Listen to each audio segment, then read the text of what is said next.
আপনার ইলম অনুযায়ী কতটুকু আমল করেছেন। পৃথিবীর প্রত্যেকটা ব্যক্তি জানে যে 5 ওয়াক্ত সালাত আদায় করা ফরজ, বাধ্যতামূলক।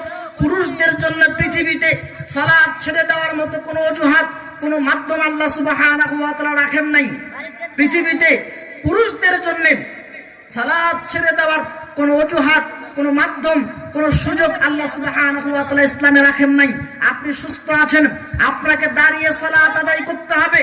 আপনি দাঁড়াতে পারছেন না, বসে আপনাকে সালাত আদায় করতে হবে। আপনি বসতেও পারছেন না, শুয়ে আছেন।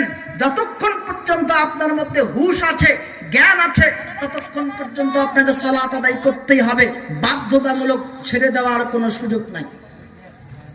সালাত এমন এক ইবাদত, পুরুষদের জন্য ছেড়ে দেওয়ার কোনো অজুহাত আল্লাহ সুবহানাহু ওয়া তাআলা ইসলামে রাখেন নাই। নারীদের জন্য আল্লাহ সুবহানাহু ওয়া তাআলা ছাড় দিয়েছেন, সুযোগ দিয়েছেন। আপনি জানেন যে 5 ওয়াক্ত সালাত আদায় করা ফরজ, তারপর আপনি সালাত আদায় করেন না।